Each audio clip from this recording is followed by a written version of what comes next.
Hello there and welcome back to the Aether Keep. I will be your host, Greta Gerwig, and today we are debuting a slightly remixed Aether Raid defense team for the Dark Season, codename Haya.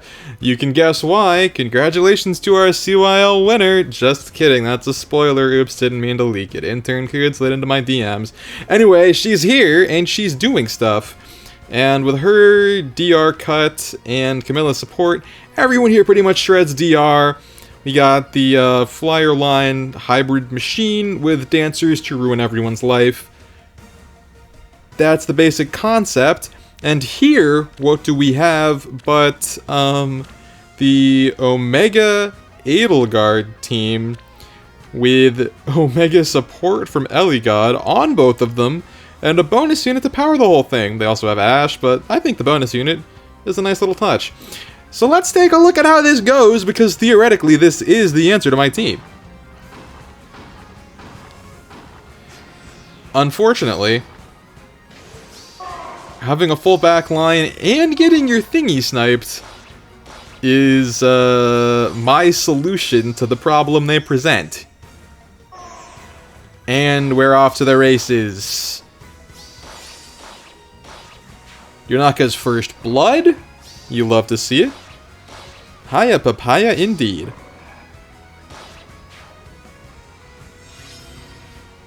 And that is that. Honestly, I feel like this might be winnable. But they're obviously not going to take it. Now, this was before I changed up the team, but it was a win. I'm just proving that we did in fact have a flawless defensive season. There you go. That's it. We got there with -0, so let's see what else happened here. I have to tell you, this was one of the luckiest weeks I've ever had, I think, just in terms of circumstance, but we'll get to that when we get to that. Jeez, that's a Rally Plus on their Thus is very interesting. Well, this is the double save team, but can they space around Emblonius? The answer turns out to be no.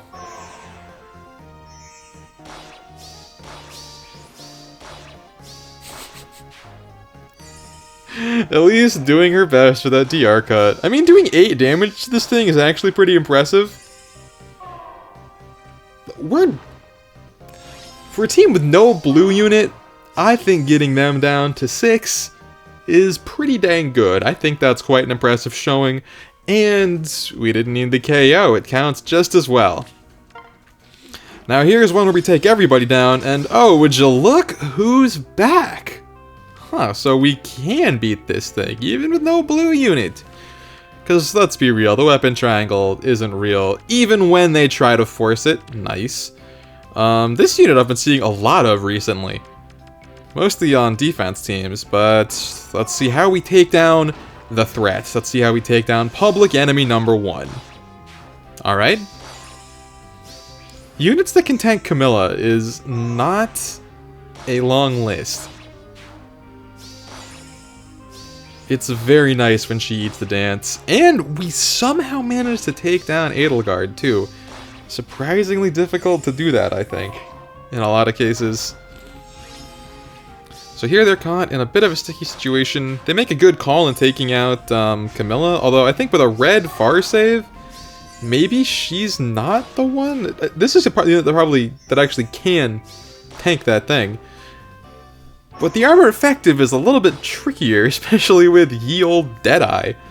And that's that. That is how we deal with Duo Byleth. The new Duo Byleth. There were 2 Duo Byleths. Can you believe that? So anyway, this is the end. And you have a little theme team over here in this corner. But then you have the player phase brigade over here. And we have these 2 units who are sort of hanging out. It's... Team is a little bit of everything. This is interesting to me because theoretically this is like a pretty hard counter, right? Because DR is not the answer, so like defensive stats and triangle advantage you would think would help. But let's see it in practice, right?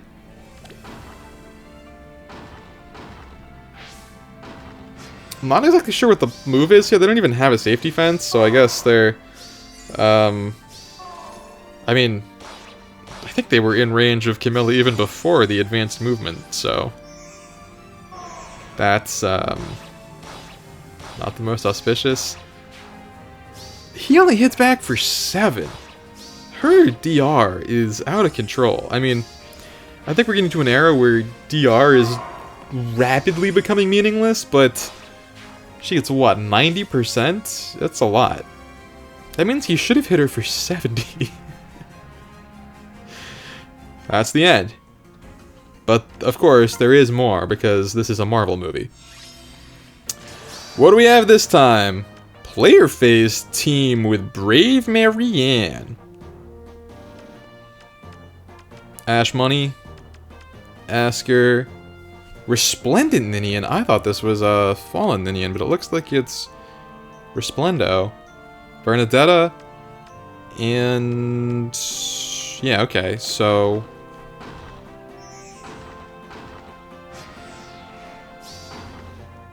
I'm surprised they didn't...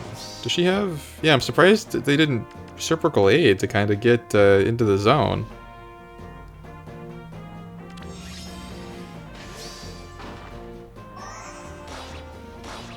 And...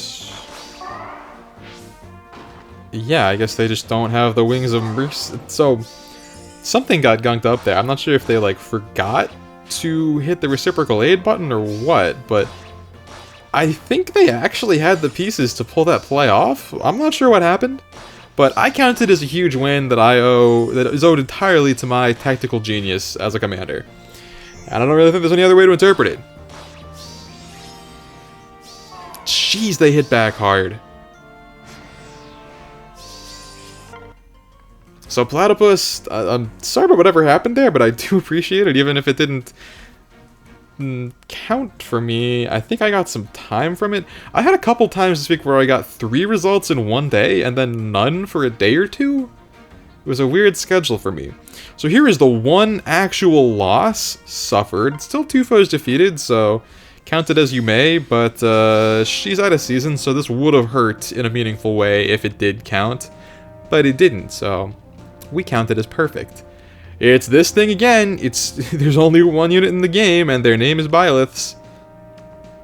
We got, for some reason, Kagero is just always there when I lose. And that's why. And that worked. Going on turn 1 is actually a way to beat her DR shreds. That's why that worked. It's interesting to think about.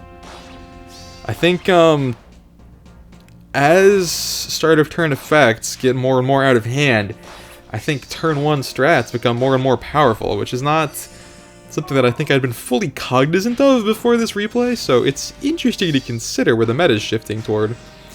But from here, they kind of just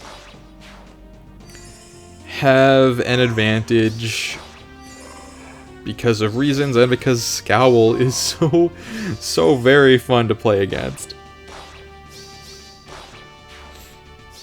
And yeah, I mean, from here, I don't think we need to see what these two goobers do. That's that. Sword Logic kind of went for like a sack play and it worked out. It's better than most did, so more power to you, especially when it doesn't count against me. Perfect season, I don't mind. Alright, up next. It's more of the player phase goddess. How's she gonna do it? Bada bing! You fell for my trap! You activated my card! Feels really good when the trap placement just wins games like that. Next, we have by far the most interesting replay of the bunch. So, let's just watch it together, yeah? As you can see, there are a couple of classic player phase standouts here. Well, I guess Edelgard in general is a classic player phaser, but this one's pretty new. But Corrin is a bit of a relic. So, smart use of Pathfinder. Edelgard goes in. 1, 2. Boom. And the damage from Camilla actually puts them into Wings of Mercy range, which is sort of crazy. Which lets them calmly test that trap, take that down. Take down Embla. Another move. This is way too many moves. I feel like Maul deserves the fake equivalent of a speeding ticket for just having that many actions. It was simply way too many. But what I don't understand is, did they surrender out of the goodness of their heart? Because, Corrin could take out this Triandra. And then this one has 25 attack on 31 resistance, and even with the debuff from the weapon, that's only 29. So I don't think we would actually do damage. I think that Corrin, even at 1 HP, would live my level 2 Triandra. So I'm pretty sure they could have collected a W here, and chose not to.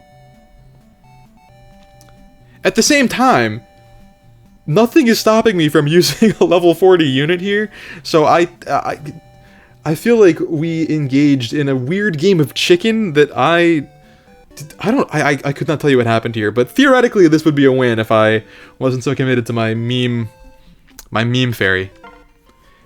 It's very interesting and they played really well.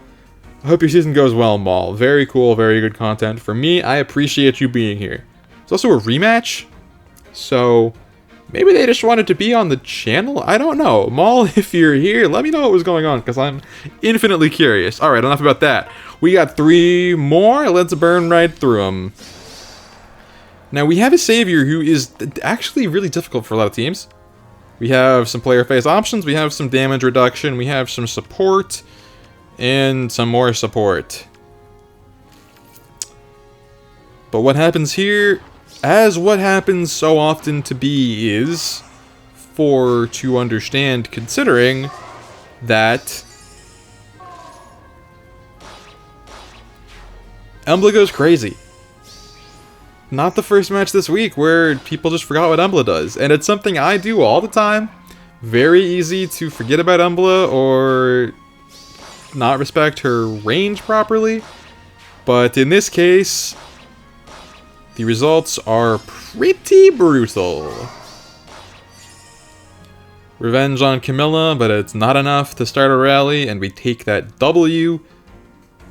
Oh wow, one came in like while I've been recording, after I sat down to record. That's fun. So what do we have here? 0 foes defeated.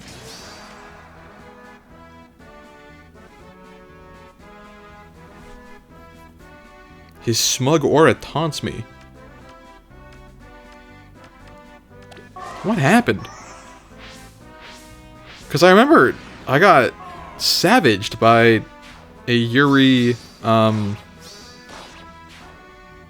foul play strat before. But ooh, the fence. I'm getting fenced. This is a really good start.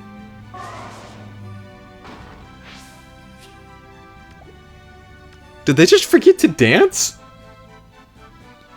I think if they dance there, it's... She has Gale Force, so it's 1, 2, 3. That's what I'm talking about. It's a fiercely lucky week. So many teams had full back lines. Teams forget to dance. Teams surrender when they could have won with their infinite action team. I just don't know what's going on. Technically that one didn't count, so perfect week regardless, but just fascinating week in the Keep. What a time it is to be esteemed director Greta Gerwig. Every night I count my money from Barbie, and I haven't gotten tired of it yet. Alright, it's this unit again! Is she more common than I thought? I have seen more of her than would make sense. Looks like a player phase type of team. I think Kvasir is bonus right now? Maybe? How does it go? Okay, yes, that does definitely slow me down. Gives them some time, makes it a lot easier to use the fence.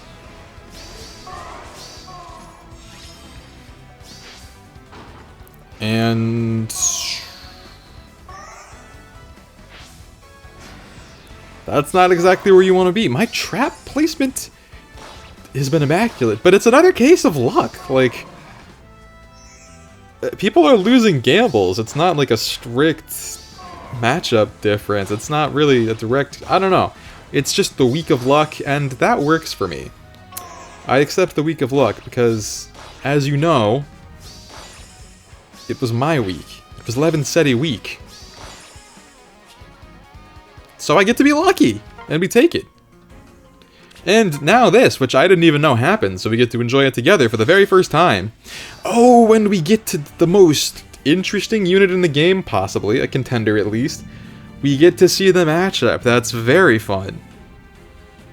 Gate God, a brilliant support for this guy, although does he get the number of effects he needs? I guess he might from, like, Peony? Oh, someone full committed. Wow. I am so tempted to build Legendary Corrin with some of these skills. I have Counter Roar, and I have some merges I could give her. It'd be fun, because she...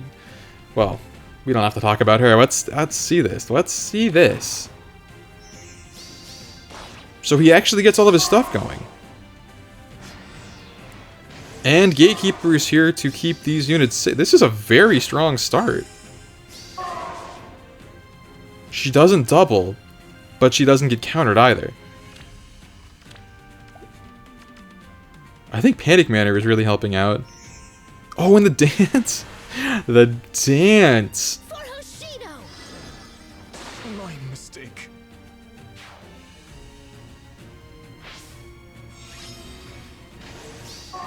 Wait, why couldn't he counter? Prime looked very active, and I don't think she was outspeeding. Hang on, let's run that one back.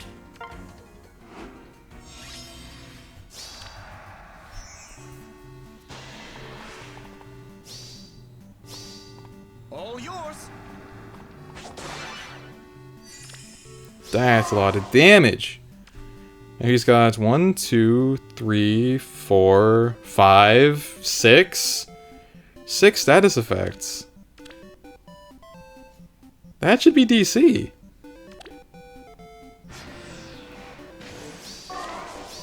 Oh, but the massive panic. That's what it is. It's the Omega level panic. And the sabotage. Okay, I see. So maybe she does actually outspeed, which is absurd. Huh, I couldn't really tell you what happened there. Sorry, this is new to me, so we had to spend a little bit of time on it. But that is this week's Aether Raids defense, featuring the highest squad.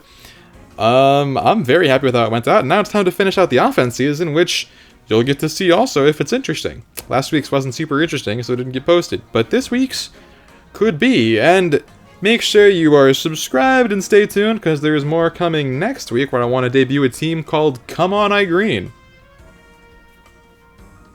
So, thank you until then.